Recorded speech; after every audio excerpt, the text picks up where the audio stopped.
CDC TV presents Get the Picture, Childhood Immunizations.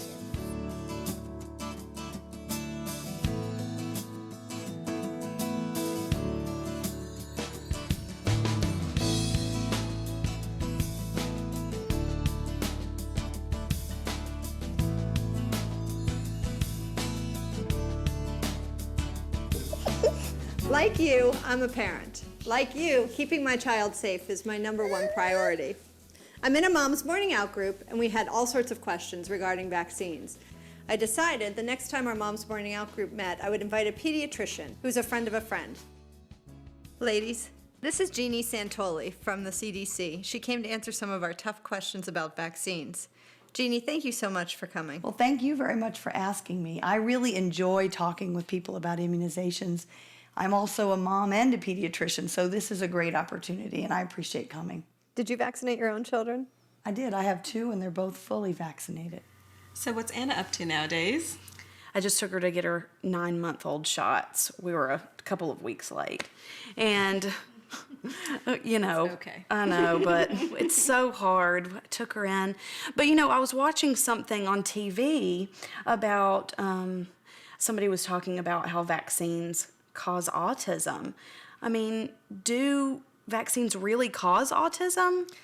Well, you know, autism is a very serious disease. It's heart-wrenching for families, and I think one problem is that we don't know very much about the causes of autism. There have been a number of studies that have looked at the link between autism and vaccines, either the measles, mumps, rubella vaccine, or thimerosal, that's a preservative that was in a number of childhood vaccines up to 2002. And in fact, those studies don't show any link between vaccines and autism. You know, I feel like, especially maybe it's because I have 3 kids, but I feel like I'm always going to the doctor to get shots. And so sometimes I just worry that we're getting too many shots. Is that really a concern? Is that a problem? You know, it's an important question because now we have probably about twice as many vaccines to protect children as we did, say, 20 years ago. So even though children do get vaccines against about 14 different diseases now when they're quite young, that's not more than the body can handle. A child puts a toy in their mouth or crawls on the floor, and their immune system sees those germs, recognizes them, and teaches the body how to protect itself against them. Vaccines work in that way, and they help children's bodies recognize germs that can cause very serious diseases. I have another question that's sort of related. I mean, I understand why we have to have the number of vaccines, but how about the schedule that the doctors follow? Is it really appropriate for every child? Even though there's only one childhood immunization schedule, it actually takes into account the differences between children depending on their health or medical conditions. Sometimes parents ask about delaying the vaccines in the schedule, and I think it's really important for parents to understand that that can place their children at risk for getting these serious diseases. What happens if we stop vaccinating? Do these diseases really come back? The diseases absolutely will come back if we stop vaccinating. We've seen that over the past couple of years with outbreaks of mumps and measles. There was a story of a little girl who was from Indiana. She and her family went and traveled to another country. She wasn't vaccinated. She came back with measles to the United States. And because of her, she was in contact with more than 30 people who developed measles. 3 of those people had to be hospitalized, and 1 even went to the intensive care unit. I get really nervous about taking my daughter to the doctor to get shots. Is there something that I can do to comfort her while, you know, she's getting her shots? Well, I mean, it is hard to take your baby for shots. I know I feel that way when I take my little ones for shots, but you can hold them and cuddle them while they're getting the vaccine, and then you can hold them tightly afterwards. And actually what I found was that nursing the baby right afterwards often makes them feel comforted pretty quickly. Jeannie, thank you so much for coming today. You've answered so many of our questions.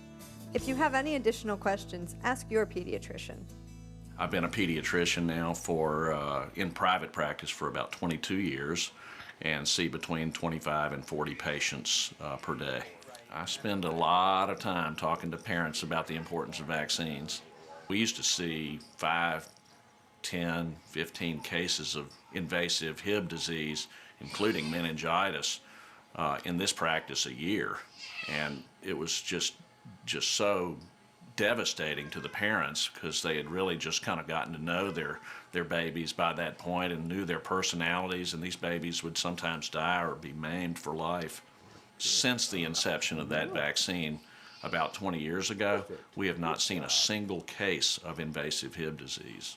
Moms and dads ask me every day, should I immunize my baby? And I answer every time, absolutely yes. It's one of the most important things you can do to protect your baby's health.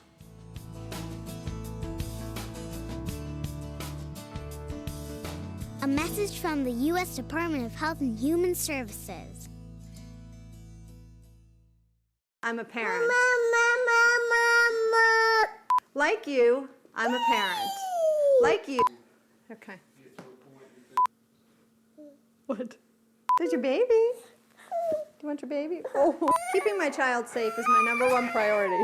Out group met to invite a pediatrician to our next Mom's Morning Out group to answer some really tough questions. This is a child who never talks. I'm a parent.